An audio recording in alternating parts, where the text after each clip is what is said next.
পৰিছে এটি গুৰুত্বপূৰ্ণ খবৰ। নগাঁৱৰ বগৰীগুৰি ৰাইডঙীয়া সংযোগী গড় কাপ্তানি পথৰ কাষত উদ্ধাৰ এটি অচিনাক্ত মৃতদেহ।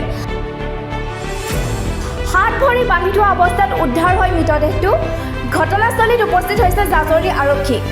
উল্লেখ্য যে উদ্ধাৰ হোৱা মৃতদেহটোৰ পৰিচয় বৰ্তমানেও চিনাক্ত কৰিব পৰা হোৱা নাই। কোনো লোকে হত্যা কৰি পথৰ কাষত পেলাই থৈ যোৱাৰ সন্দেহ ৰাইজৰ।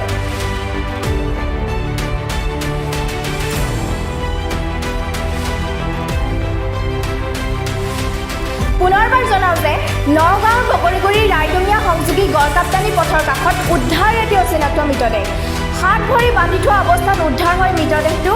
ঘটনাস্থলীত উপস্থিত হৈছে জাজৰি আৰক্ষী যদিও উদ্ধাৰ হোৱা মৃতদেহটোৰ পৰিচয় বৰ্তমানেও চিনাক্ত কৰিব পৰা হোৱা নাই। কোনো লোকে হত্যা কৰি পথৰ কাষত পেলাই থৈ যোৱাৰ সন্দেহ ৰাইজৰ।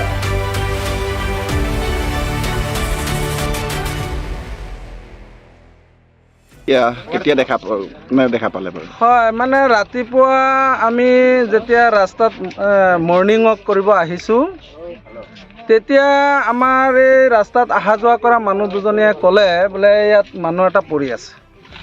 তাৰপিছত আমাক খবৰ দিলে, আমি আহিলোঁ, আহি পেলাই দেখিলোঁ এটা অচিনাক্ত ল'ৰা এটা ৰাস্তা কিনাৰত পৰি আছে মৃত অৱস্থাত। আমি লগে লগে আমাৰ স্থানীয় গাঁওবুঢ়া তেখেতক আমি জনালোঁ। ইতিমধ্যে আমাৰ গাঁওবুঢ়া আহি পাইছে, এতিয়ালৈকে চিনাক্ত হোৱা নাই। গতিকে আমি প্ৰশাসনক অনুৰোধ জনাইছোঁ, এনেকুৱা ধৰণৰ ঘটনা ইয়াত আজি নহয়, আগতো হৈছে। আমি সচেতন ৰাইজে জিলা আৰক্ষী অধীক্ষককো জনাইছোঁ, ইয়াত মদৰ ঘাটি আছে। ৰাতি ৰাস্তাৰ কিনাৰত মদ সকলো সময়তে চলি থাকে।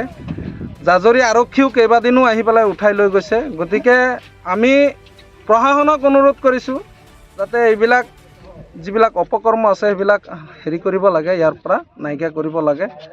আৰু যিহেতু এতিয়ালৈকে প্ৰশাসন আহি পোৱা নাই, অতি সোনকালে আহি এই মৃত ক'ৰ পৰা আহিল বা কেনেকৈ আহিল এইটো ইনভেষ্টিগেশ্যন কৰিব লাগে বুলি আমি ৰাইজে দাবী জনাইছোঁ।